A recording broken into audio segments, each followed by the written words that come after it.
This is the Man Up Podcast, a doctor's guide to men's health. If you've been enjoying listening to our podcast, please hit the subscribe button on YouTube, Spotify, and Apple Podcasts. My name is Dr. Kevin Chu, and I'm joined as always with my co-host, Dr. Justin Dubin. So, recently we discussed female anatomy in general on our previous podcasts and exploring the clitoris and the vagina, but we really didn't discuss, other aspects of female sexual health, and specifically when it comes to desire. Now, Dr. Casperson, you're really leading the way in these kinds of conversations with patients online, with your podcast. And how do you think about sexual desire? And are there differences in sexual desire and how it's experienced between men and women? Well, yeah, thanks for asking. It's a huge topic. It's the number when you study women, it's their number one, complaint or issue with their sexual activity. And desire is super fascinating because some is, the biopsychosocial thing of sex med of like some people will be like, it's dopamine, it's testosterone. They want to like parse it down to just like a chemical that's deficient in your brain. So that's that school of thought. Then there's the school of thought of like, more of the sex therapists of like desire comes and goes. Desire is fluid. Desire has to do with, your stress levels and are you taking care of kids at night and, all these different things that affect desire. There's this amazing paper that came out last year called the heteronormativity theory of low desire in women partnered with men. Fantastic paper. Basically, so there's that theory of like, there's things that as women we're socialized to actually have low desire because we take care of more of the household work. So there's work inequality. There is the socialization of women being like, don't desire too much because then you might be a slut, because women who like sex too much, we don't like them either. So really you're like never encouraged to be like, what do I desire? What do I like? Am I allowed to even say I'm a person who desires? So there's all this socialization that happens to women, specifically when partnered with men, because they're the ones who are supposed to initiate. We're the gatekeepers. Again, this is all like gender norms and stuff like that. And so I'm like, you know what? We are biopsychosocial humans. We're not always, I just have low dopamine. I just have low testosterone. But certainly you can get into testosterone has been found useful for low desire, especially in postmenopausal women where testosterone might be low. So I love the complexity of it because it's not easy. And I like to explain it because people are like, well, what if I just buy this supplement on Instagram? Will that help? And you're like, placebo helps desire a lot, actually.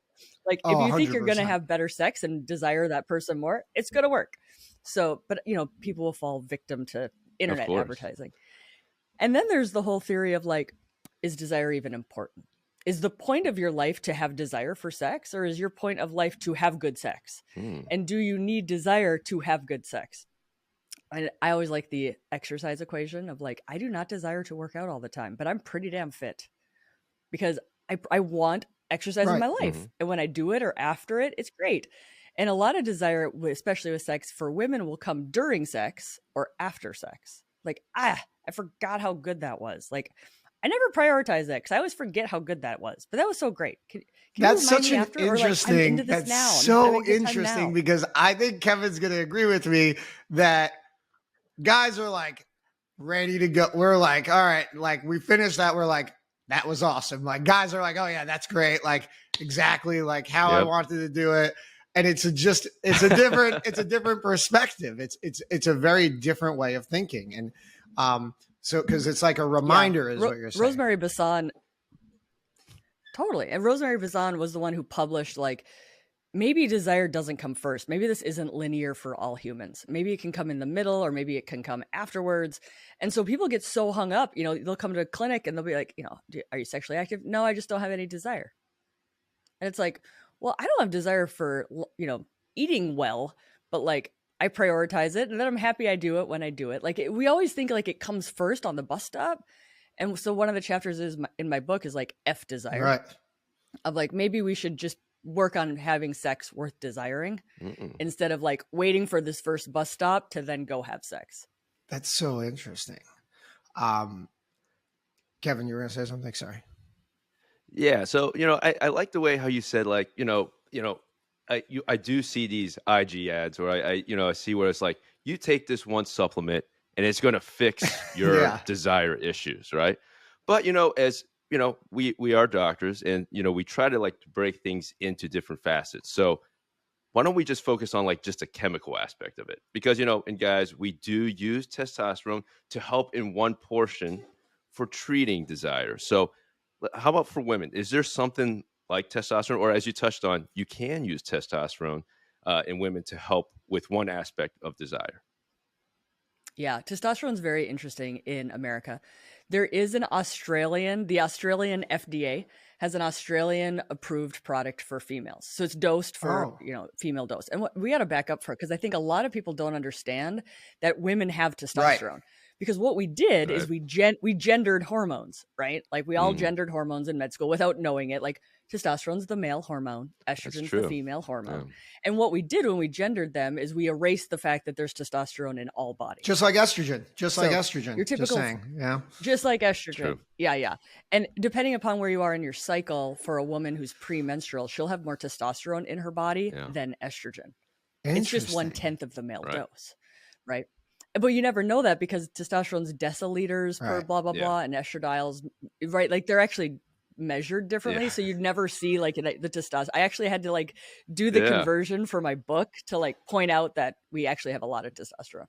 But so first you have to like remind people that all bodies have testosterone, and then you say, well, ovaries make testosterone, and that goes down also perimenopause, postmenopause. And if there is a hormone for desire, it is testosterone. And again, it's not 1-to-1. You can give lots of people testosterone and their desire is not Correct. any different. But you give some people testosterone and they're like, yeah, sex is a lot more interesting to me now. So that's what we do. We use a male product, right? Usually testum 1%. You dose it at 1/10 the dose. You have to be on it for a while, 3 to 6 months, because it's a little slow. It's not a light switch.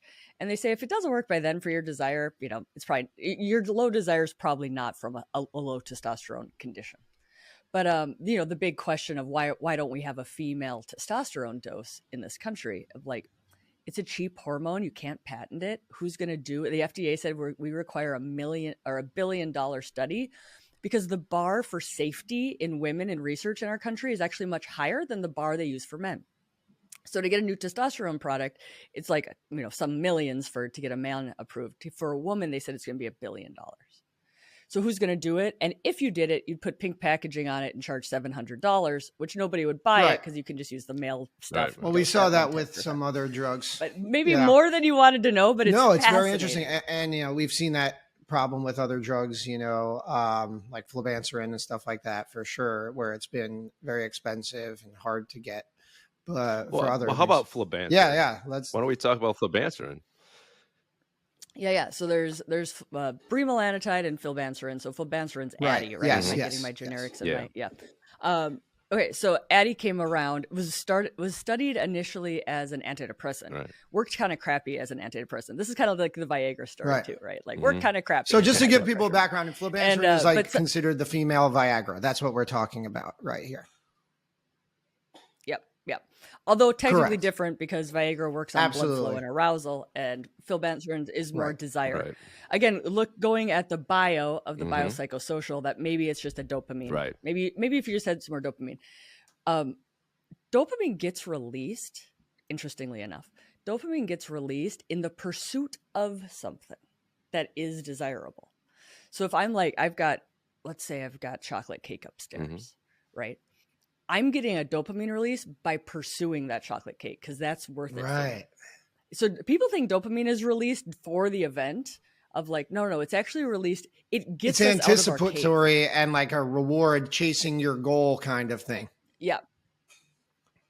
And that's where the whole sex worth desiring comes in. Because if you're having shitty sex in the first place, I can give you all the testosterone and flibanserin in the world, and you're like, it's kind of like Swiss cheese to me. I can take it or leave it. It's not. No, my but favorite that's true with men. It's true with men too, right? Because if we have, if there's a partner relationship issue, I don't care if you want to have sex, you're still not going to have sex. You're not going to be doing it because there's there's another barrier there. 100%. The desire with that person is not there. So I agree. And that's why, like, for me, I wrote the book. So I'm like, women need to know all of this before they take a med, it doesn't work, and then they're a medication failure. And now they feel crappier because they've failed the med, right? So to me, I'm like, the education has to come first. So it was a crappy antidepressant, but a lot of women said like, hey, I desired sex more and I kind of liked it. Like I kind of liked the sex more. And they're like, what's up with that? Does it, is there something to that? And in the studies, it does work better than placebo. Again, just like Viagra, huge placebo Yeah, of effect. course. 1,000%. You give a sugar pill to somebody and like their sex life gets better, right? 100%. So there's that. But the thing is, it works for some people. We just don't know who it's going to work for. But that's kind of like how, antidepressants work too. Of like, it works for some people. We have to try. You can get it pretty cheap now through a specialty pharmacy. It's incredibly safe. The side effect is it's helping you sleep. So I'm not opposed to this medication at all, but I never want somebody to be like, oh, turns out we were just in like couples therapy and that's why I had low desire, not because of this medication didn't work. That's a good point. So tell us about, this desire mismatch in relationships, because I think that's what we're kind of leading towards here. We're kind of establishing, guys, that we're always testing this desire, and for women it's almost like it sounds like to me like when I'm like, I don't know if I want to do something, and then I do that event, say it's like I don't want to go to this dinner with these people or something, and I go, it's like, I'm really glad I did that. I definitely want to do this again. It sounds like it's that kind of situation. So can you explain this issue of desire mismatch in relationships and what it is, how common it is? Yeah, it's so important to normalize it, right? Because I think, I don't know if we get it from Hollywood or where we get this idea of like the couple's desire has to be the same. And you're like, nothing else is the same in a relationship, right? Like you like Toyotas, I like Hondas, I like pizza, you like spaghetti. Right. Like you're two different people. Why would you be perfectly matched on desire, right? Especially when this is something couples I think never talk about, but it's like, what does sex mean for you, right? Whereas the guy's like, it means I'm close to you. It means that you're the one. And the woman, and I'm gender stereotyping, this is not always how it is. But the other partner might be like, I need to feel close to you in order to have sex with you. And then these two people are living in the same house and they never have sex. But like what sex means, right, is a fascinating question to ask your partner of like, when do you feel like you're sexiest? When is a good time for you to have sex? The afternoon is the better time because I have way more energy than like after all the kids go to bed. Right? Of like figuring it out instead of like needing to have it one person's way as much as one person wants to have it. And then the other person's like, this isn't sex worth desiring for me anymore. I'm just doing it for somebody else. And so normalizing mismatch and then realizing it's not the low person's job to come. Let's say there's a low and a high. It's not the low person's job to rise to the high person's level. They can't do it. You can't make me eat pizza that much. I will start rejecting pizza all the time. Like just normalizing it like that is like, oh, okay, well, what works for our relationship? And how can we prioritize this? Because if this one's always pursuing and they get sex 1 in 7 times, they're going to pursue more to get that one. And then they're going to be like, ugh, I hate saying no all the time. People hate saying no to sex. They feel bad about it, but like they don't want to have sex right now. So really conversation and talking to each other. And that's like where the intimacy is built. It's like, how can we make sex work? You want to be in a sexual relationship with me? Okay. How can we make this work with our busy schedules, our different desire levels, but prioritize us as a sexual couple?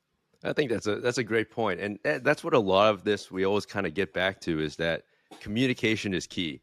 And for some reason, when it comes to desire and sex, guys and women may not want to just converse about that. Yeah. And it's maybe just the it's simple so answer, scary. the simple answer, just talk, be truthful, be honest with each other. And yeah, like, hey, I got more energy in the afternoon. That's when I really want to do it, And it's so simple. I never thought about it. But on that note, though, so let's say, couples age, their appearances change, relationships change as well. So, let's say you're open about the conversation, but how about like that physical attraction is not there as much anymore? And, that kind of comes from women too, from both sides. So, kind of how do you approach that? How can couples overcome this? Yeah. Well, attraction is like very complex. It's kind of like desire, right?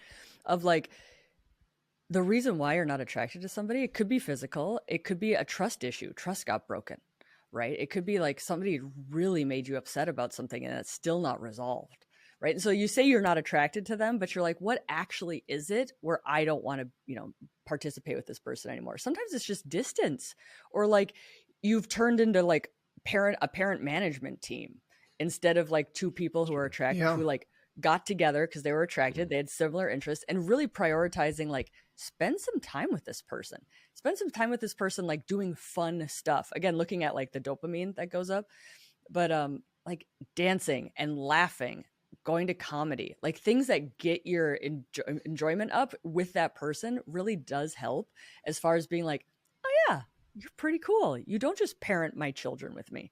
Like, it's good to know. I forgot of like prioritizing time together to do that. And you know, again, if it's just physical and you were just there for the physical, of like, a lot of people will be like, I know bodies age and I'm aging too, and they have the grace to love me and we're doing this together. And I think if it's more, you know, and then you'll see mismatches of like, I really love fitness and eating healthy, and they've totally let themselves go, and you know, they drink too much and blah blah blah. And then you're like, maybe a marriage therapist, couples therapist, to figure out like, are you on the same trajectory in life? Yeah, it's a great point. But yeah, I'm not gonna say like fake it. Can you fake it till you make it? No. You can't fake it till you make it. Can you fake it? You can't fake it. The penis doesn't. No, lie, that's it's a truth teller for sure. So you've been giving us some really good information. We've talked about all this desire and this mismatch, but you know, it's making me think that, you know, as we get older and this desire changes, often guys still continue to have this desire, but it can obviously change for women too. And how do guys, if they start noticing their partner is decreasing in desire, like how do you approach them? How do you discuss this? Like, is there a tactful way of doing so? Yeah, use I and we statements, not you statements. Good advice. No, yeah. You have a problem with said, like, you know, like literally this happens. Like the guy will come in. I don't sound like a dick. The guy brings the woman into the doctor, and then he's like, she has low desire. Yeah, we need it fixed. And you're like, yeah, you're real hot. Like everybody wants to sleep with you. Like you know, that's the quintessential like be the partner worth desiring. But yeah, I think for a lot of people, it's like, you know, we. I feel more connected to you when we maintain our sexual bond. It's important to me that we have a sexual relationship. How can I help? What's going on for you? Like leading with curiosity is going to get you so much forward than like, why don't you want to have sex with me anymore? You know, you're going to see like people are like the defenses go up. You're not going to get the truthful answer. Right. You're not going to like get the intimacy that is to be found within that conversation. Right. And here's the thing, like in modern times, we've got dopamine on demand. Yeah. Like think about back when like we didn't have lights and there was nothing going on in town and we didn't have phones, and like sex was a pretty big draw. True. Yeah. Like, you know how easy That's a really good point. You know how easy my dopamine is? Like I can get dopamine so hard with like Netflix and Haagen-Dazs ice cream. Yeah. Sex is actually a pretty big ask. Like that's work. I gotta like it's a great point. Dance with somebody. So to realize like sex for some people, you can get dopamine way cheaper, way easier, and you don't have to leave the couch, and you can do it in front of the kids. Like it's nice. So to be like, it's a kind of, hey, you got to put on your running shoes to go on a run. Like, you know, sex is actually a little bit more of an ask for some people. And I'm not saying like give up everything else, but to realize, like, I have to realize how much my body wants ice cream and Netflix on the couch. Like, I love it. I might have spontaneous desire for that. Yeah. But like realizing like, okay, but we want to prioritize our sexual relationship. Let's prioritize it then. Let's block out some time. Let's figure out what gets you in the mood. And the other thing of like, we're not all light switches. You know, we come home from our jobs, we've got dinner on the table. Like, I put the kids to bed. Of like, do I want to have sex right now? No, I do not. Because my brain was not in sexy mode for the last 23 hours. But we can learn to be like, oh, right, we're going to prioritize our sex life. Okay, good. Give me 20 minutes to do some yoga. Maybe just go be by myself in the bed for a little bit and like relax with some music. And then come join me. And I'm going to be in such a better headspace. And it's really like we don't learn how to transition our nervous system. Like from sympathetic cortisol, go, to this parasympathetic, accepting, relaxing, you know, being in the present moment. And we think like, well, that I'm not there, so I must not want sex. It's like, you can actually learn to get there if you want to. That's a great point. I think I read somewhere on the internet, they were like, it was like nostalgia for like the times like 15 years ago, and it was saying something like standing in line in the bank. Like right now, standing in line in the bank, I have so much dopamine firing because I'm on Yeah. Instagram, I go on Twitter. There's so much things going on. But 15 Oh, years ago, you were just standing there in line in the bank, it's terrible. just standing there, nothing. Probably thinking about having sex with your partner Yeah. later on that night That's a and getting great ready. point. Oh, Yeah, So totally. Our brain has been taken away from, like, sex is just one thing that's actually more work for some people than the readily available dopamine that's out there. but you bring up a good point, and I think that is for guys. Sometimes when we desire sex, we just think we can just go for it then at that moment. But you know, communication is important. It's like, hey, maybe like I desire you right now, but like, what do we need to get you there? Like, give me. Do you need an hour? Like, what do you need to do? Like, let's do it so that we're both happy, we're both ready, we're both in the mood. And I think guys don't think that way often, because I think you bring the important point of, the, women's desire just works differently than men. And, so to acknowledge that and understand your partner in that way, I think just makes that relationship better and that experience better. So it's just a really good point you brought up with, kind of getting the mood right. It doesn't have to be right now. It could Yeah. be, when we both are in the mood. Yeah. And like the way we respond, right, to our spouse is like really important. Is like if you get grumpy because she says no, if you get mopey, and I see this all the time, and Justin, I want to do this research with you because it's not researched, of like the amount of people who like have sex with their partner just to get them to like behave a certain way. Yeah. They don't want to, they're just going to mope and they're just going to blah, blah, blah. And if sex is a tool to get your partner to behave a certain way or not behave negatively, you're not going to like sex as much. It's being used for something else, right?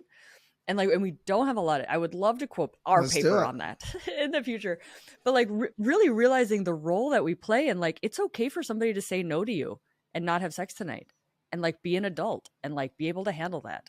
And it doesn't mean your relationship's over. But I think, it's very human to be like, I just think everybody thinks like me, because Right. that's how we all think. Of like, just because a penis is ready to go doesn't mean a vulva is ready to go. Like, it needs to get aroused, engorged. It needs to have blood flow. It needs all the same things. And we completely neglect that there are female erectile structures that need to be turned on also. We just, when we really treat a female sexual body as like a vagina to put a penis in, we're completely neglecting what she needs to enjoy her sexual experience. Yeah, we talk a lot about that with Dr. Stryker. Sex is not just penetrative sex. There's much more to that. But kind of on a related topic on that, we've now kind of explored there's a difference in sexual desire between men and women. But why don't we kind of go down into like the differences in orgasms between men and women? I'll try my best. I don't know if I'm a pro. And just to wrap up desire, like there are men with low desire, there are women with high desire. Like, and she's blamed no matter what. I have more desire than my male partner. I'm still the problem. And Right? And so it's really trying to like, it's still trying to, because in our society, the male's desire is the default. Her desire is too high or it's too low. It revolves around his. And what I'm really trying to say is like, let's be a little bit kinder to all the humans of like, it's okay for a guy to not want sex all the time. Like, it's that's true. okay. We've gender stereotyped them as well. They feel super crappy when they're like, I don't actually want sex all the time. We're like, that's okay. You're human. You're not Hollywood, you know? So I think everybody can benefit from just understanding desire a little bit more. I digress. On to orgasm. It's a good point. So tell us about the I've never had a male orgasm, so I don't know how that works. Well, Gotta ask from personal experience. I think that what you'll find in the textbooks and stuff is the big difference for some, not all. That's all sex talks, right? Some, not all. Is the refractory period. And then the male refractory period gets, and that's the time that basically it's a reboot, right? Of like, I have an ejaculation and there's this period that goes by before I can have an ejaculation again. And that can be a very short refractory period, or it tends to get longer as you age. So like, I really can't have sex again for like 2 days, 3 days, whatever it might be. Whereas they say women don't really have that refractory period. She can easily have another orgasm if she wants. She might not want to. And the other thing I think about female orgasms, and I think this is true also for male orgasms though, is like you can actually like learn to have longer ones, shorter ones, more intense ones, some mellow ones. Like once you get into like understanding your body and the role of your breath, you can be like, I want this one to last for a while. I'm just gonna chill out in an orgasm for a little bit. That sounds great. And like that might be mind blowing to people, right? But like really understanding your body and like getting curious about it and being like, well, this vibrator makes my orgasms do this. This vibrator makes my orgasms do that. Like there's a lot to learn there. And I think the concept of a female like discussing her orgasms like that, again, we don't like women who like sex too much. So it's like almost an uncomfortable thing to be like, this is a normal bodily function. You can figure out how to, play with it a little bit if you want. All right, Dr. Casperson, this has been so far a great conversation. Let's kind of pivot over and let's talk about female sexual dysfunction. What is it and how common is it? Yeah, it's a great question. It's something that's relatively new. Like, especially as urologists, I'm going to take you back to my residency, which was 10 years ago. And I was told that women were complicated. We were difficult to figure out. I remember being like, we might never figure them out. And me just like believing it because that's what my attendings told me. And this was in the world of like all erectile dysfunctions fixed by Viagra, which we know is not true also. Right. But it really hit me like 3 years ago, which kind of like started this whole journey for me of like, who's taking care of the women who are supposed to be sleeping with the men that I'm giving Viagra to? Right. And I assumed the gynecologists were taking care of them. And then I asked my gynecologist friends and they're like, no, we didn't get any training in that. Like in all fairness, they're very busy, right? They've got all the other things. Yeah. And so I was like, oh, nobody's taking care of the women. Did you know women are 50% of the population? These are not like a small minority. This is a very large group of people that nobody's taking care of. Right. And then you look and you're like, oh, when you put in a midurethral sling in residency, do you know where the arms of the clitoris are? Do you know how close you are to the clitoris when you're putting in a midurethral sling? You're pretty close. You're effing on top of it. And nobody ever, like, that was not ever explained to me. It was only me being like, pretty sure that's like going around the arms of the clitoris once you understand the clitoris, right? But so the point being, like, it's very new that anybody's actually giving a shit. So, and I think urologists are the perfect people to give a shit. Can we swear? Yeah, absolutely. Okay, good. Yeah. Because we're very comfortable with genitals. We're already comfortable with genitals, right? They're homologous structures. Mm-hmm. We got the penis, we got the clitoris, same. And we are already understanding experts of the pelvis, right? So I think urologists are the perfect people. Plus, we're treating this is very interesting. Ethical or question of like when a guy comes in, he's got erectile dysfunction, he's married. Who's asking? Does it matter? Do we ask about the partner? Do we ask, hey, is she on vaginal estrogen? Are you using lube so it doesn't hurt her when she's 54? Do we care about the partnership or do we just care about an erect penis? And you're going to get different answers based upon who you ask. We were like, you just do the individual and you're like, yeah, but that individual exists within a sexual relationship. And you're affecting that sexual relationship, which I would love to see a debate at the AUA on: do you treat the penis or do you treat the couple? It's a great debate. It's a great debate. Yeah, I want to see it happen. I'll go on the couple side. I'd argue that any day of the week, because you see women bring the Viagra back, and you laugh, and then you realize, wait, hold on, there's a legitimate problem going on here. So yes, female sexual dysfunction. It can be arousal issues, desire issues, orgasmic issues, genital urinary syndrome of menopause, which is absolutely huge, underdiagnosed, underappreciated, and very simple to treat. Clitoral phimosis, right? Just like penis, the penis has phimosis, the clitoris gets phimosis.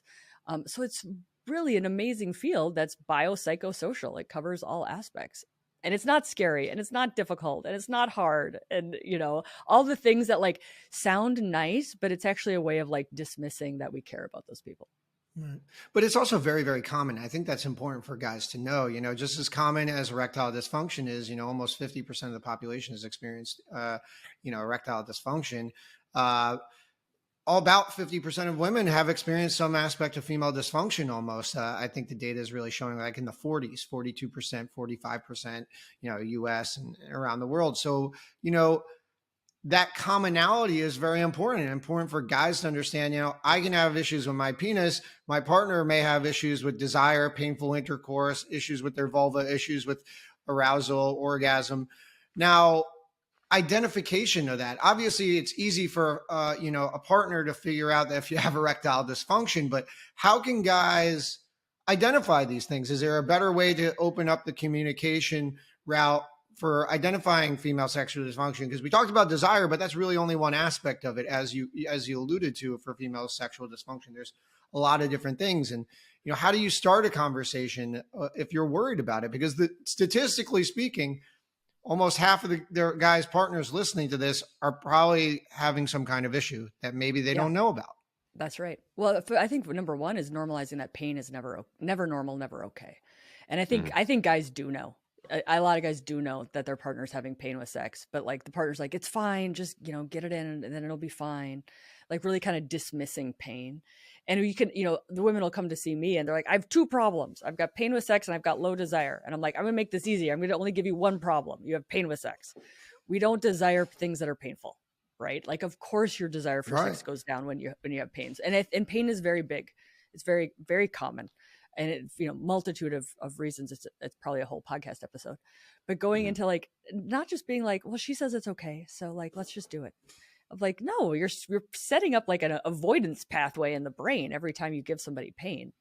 So pain is one of them. The changes after having a baby, the changes while you're breastfeeding, the changes if you've had a hysterectomy, the changes with perimenopause, your sleep. People are like, if you're exhausted, and they say they have this data with shift workers, right? Like people who work at night or exhausted people, like they don't want to have sex. Your body's like, I need to survive, not have sex. So like, just even like your quality of sleep on your sex life can affect it. But yeah, female sexual dysfunction is as common as male sexual dysfunction. I want to go back to you kind of touch on perimenopause and menopause there. We have listeners all ages, and I see a lot of patients, guys who come in, they talk to me, they're like, yeah, my wife's going through perimenopause, they're going through menopause. Can you kind of explain to our listeners, like, what is happening and how are women's bodies changing during that time? Yeah. So the ovaries have a shelf life, basically. And the definition of menopause is the 366th day after not having a natural period. So it's a year of no periods is the definition, which is a crappy definition because like hysterectomies, IUDs, all the things. Right. But so we kind of have to guess, but in Western societies, 51 is the average age of menopause. Perimenopause is basically means surrounding menopause. And it's described as up to 10 years prior. So if you got average age of 51, which means some have 50% or before then, and then you've got the 10 years before that, you start having perimenopause symptoms in your mid to late 30s is not unreasonable. Wow. But there's no blood test for it. I can't do an x-ray and tell you. So it's like, the lovely diagnostic stuff that Western medicine loves to do to be like, yes. I think what's happened in our society is we've completely ignored it. We basically took hormones away from people after the 2001 Women's Health Initiative study. And then doctors didn't learn how to treat menopause. And there's a lot of bad health outcomes because we're not treating menopause. But because we didn't have an effective treatment anymore, we kind of just blew it off and we're like, I don't know, maybe that's what's going on, but I don't know. And doctors are not great at treating this stuff. But it's very real. It's your hormones going down to prepubertal levels. It's very interesting. They're like Instagram is going big with menopause right now. But somebody's like, menopause is a hormone deficiency. And like when a man has low testosterone, we call it a hormone deficiency. So to me as a doctor, I'm very comfortable being like, menopause is a hormone deficiency. People get all up in their bunches about it's not a deficiency because it's natural and blah, blah, blah. And it just shows you how differently we treat women than men. Like if a man comes to my office at 55 with low testosterone, I'm not like, well, it's kind of natural. And like, you're getting older. Like it's That's so true. laughable. That's We so don't true. we don't do it to men. And I think that's my superpower as a urologist is I treat all genders. So I Yeah. see how we treat men. We give them the testosterone. We care about their quality of life. And then here we're arguing with the women of like, should we even call it a deficiency? Because it's natural. And if we call it a deficiency, that means you're broken. And it's like, it's a medical term to describe your hormones being low. Like, come on. Right. But so it's fascinating how we treat the genders very differently when it comes to hormones. It's such an excellent point. Everyone, you're right. On Instagram, TikTok, everyone's like, men's testosterone from 20 years ago is dropping. We need to do something. We need to fix society. And then here you are. You're right. It's like, oh yeah, well, we're sitting here as women and we lose our hormone levels, and everyone's like, it's fine, I guess. But it's kind of it is problematic in many ways. But to go to this aspect of menopause and bringing it back to sex, how does menopause impact female anatomy, especially when and impact their relationship with sex, their sexual interactions with their partners, and like penetrative sex and things like that. Yeah, thank you guys so much for having this topic on your podcast because so many people don't know, and education is the best way to empower people and getting rid of all the fear. And I actually got into menopause. Like I am one of the, I don't know how many other urologists are actually NAM certified, North American Menopause Society certified. I got certified because I'm like, I know so much about this now because of my podcast and because of sex. Because people kept coming to me and they're like, well, I don't have sex because of menopause. Well, I don't have sex with my wife because of menopause. And I'm like, I don't know. Like, what's up with menopause and sex? Let's see what the data says. And the data says the top 2 reasons that women stop having sex after menopause is number 1, symptoms of menopause, and number 2, availability of partner. I always tell people, I can't help you. I can't help you with the second problem. That's on you. That's the dating websites.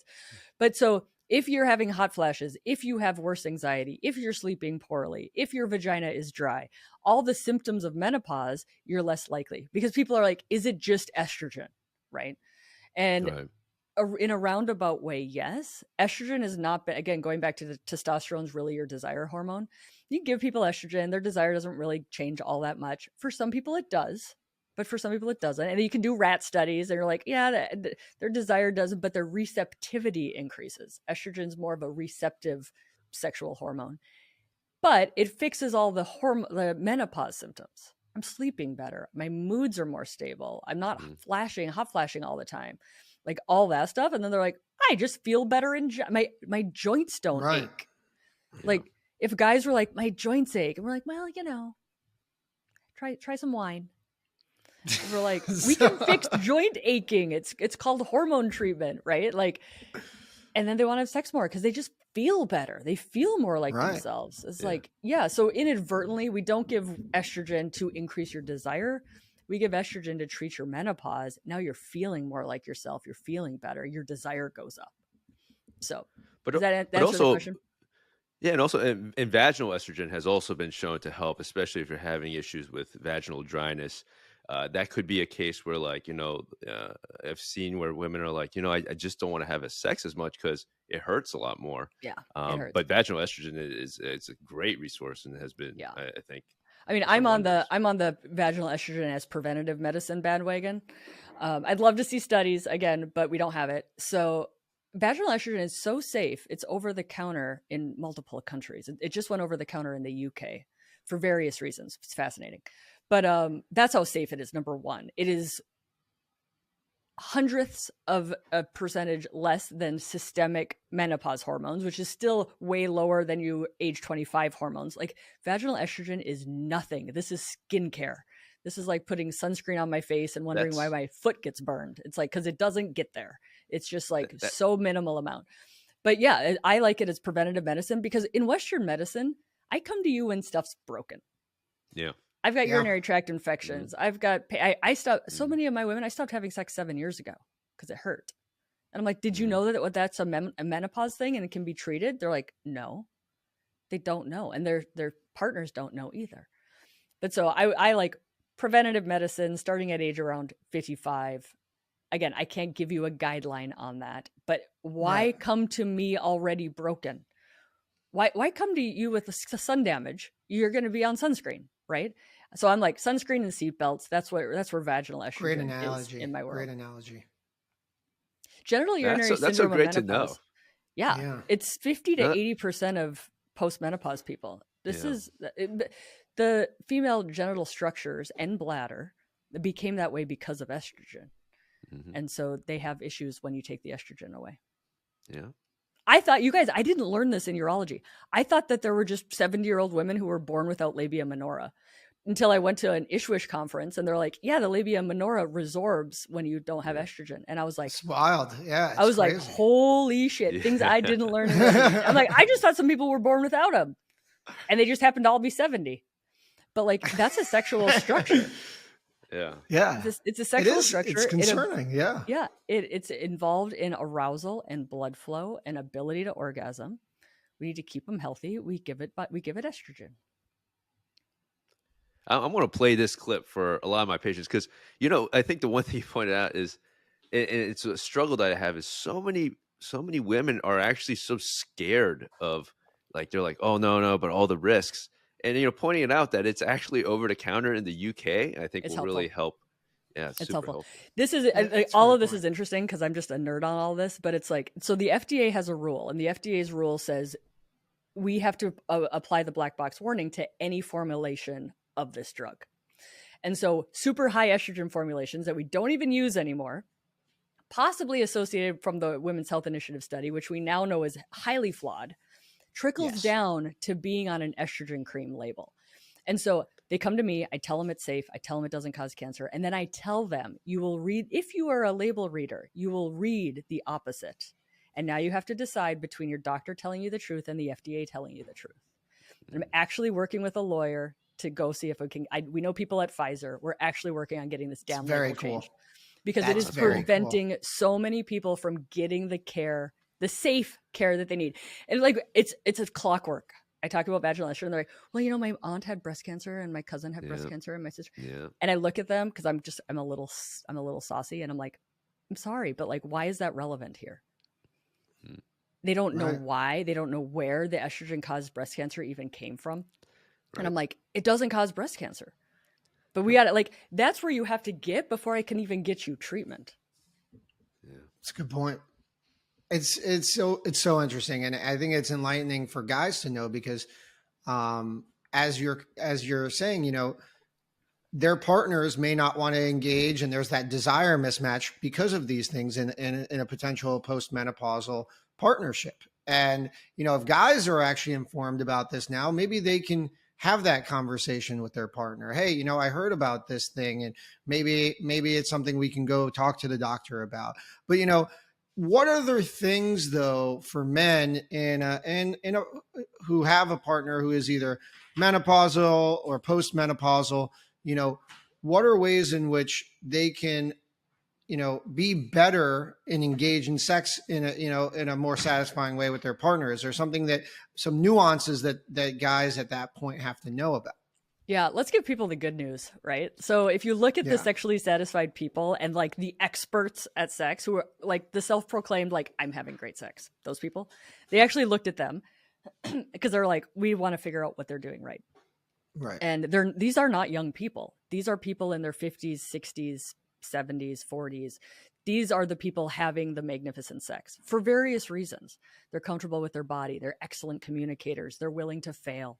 They just want to, they prioritize time spent trying to have good sex, right? So like you can learn a lot from like it's Peggy Kleinplatz's book, Magnificent Sex. You can learn a lot from studying the people who are like, oh yeah, that's me, right? And the good news is they're not young. Yeah. These are not 20-year-olds.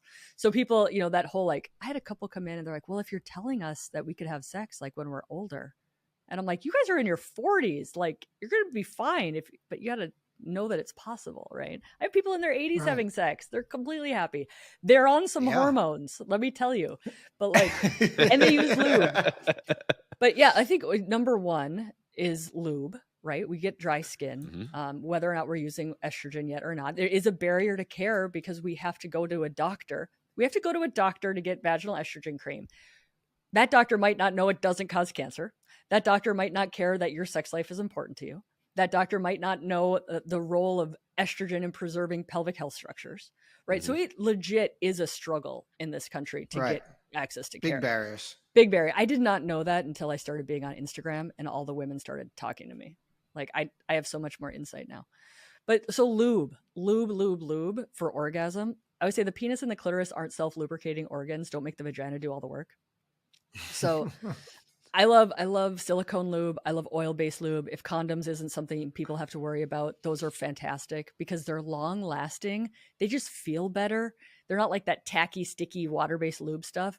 And like, well, we learned from Dr. Stryker, water-based lube is a no-go. Yeah. She taught us, bad for the vagina. Yep. Don't use water-based. She said silicone-based, and she did tell us the oil does, like you said, with the condoms. Can cause issues with breaking condoms. And the other nice thing for the winter, I know people who have sex in Florida don't have to worry about this, but like it's cold and the lube's cold. Like the oil-based is not as cold. It's very nice. Oh, okay. But yeah, I'll see women in my office for pain with sex, and they're like, my boyfriend told me I shouldn't use lube, and I'm like, is he the sexpert? Like, especially if they're putting erect penises in unaroused vaginas, which I think is an epidemic. And again, I don't see, there's not a lot of studies on this, but I think a lot of women are like, he wants to have sex, just put it in. And then they're like, I have pain. But you have to arouse the pelvis because it lengthens the vagina and tilts the cervix back and helps decrease pain. But people don't have adult sex ed. They don't know these things. I think you need to repeat that because I think that is like something that I've never thought about for like anyone and never mentioned that. Can you just repeat that? So basically, guys have to understand, you can't just go in there, right? Is that right. What you're saying? Yeah. I would say if it's not an 8 on arousal, don't penetrate. I'm like turning into a funny person. It's but such just because the penis isn't erect doesn't mean she's ready, right? And her amount of lubrication and moisture isn't always correlated with how turned on she is. A lot of people will correlate those two things. There's actually like a term for that. It's called like arousal desire non-concordance or something. But so that's why lube is important. She might be like really ready to go and just not have enough to lubricate the clitoris, the penis, the vagina. Well, you can help somebody asked me yesterday, I was doing a Q&A, and they're like, we have sex for a really long time, and I hate that I have to reapply lube so much. And I'm like, you chafe when you run 13 miles. Like, what do you want me to tell you? It's how that's like a humble brag. It's like a humble brag. Yeah. You know what I hate. But I think, the other thing specifically to your question of like perimenopause and menopause is like dissociate sex from just putting a penis in the vagina. That's like the heteronormative theory is that's how it happens. And it's devastating for when the penis doesn't work. And it's devastating for when the vagina doesn't work. Right? Like we have such a narrow view of what sex is of like, maybe you're just going to do your hands today or just mouths or just vibrators, or you're just going to, whatever you're going to do. It's like, it's so broken for people when one of those structures is broken and they don't know how to otherwise be intimate and be close and show their affection. Right. We can take a lot from our non-heterosexual relationships of like their definition of sex is, and they've done research on this, their definition of sex is way bigger than the heterosexual definition of sex. It's a great point. It's a really good point.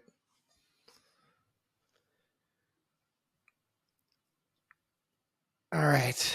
I don't know. I think we kind of covered everything that we wanted to talk about. Kevin, what do you, any final thoughts or comments, Kelly? Anything that we missed that you want to mention?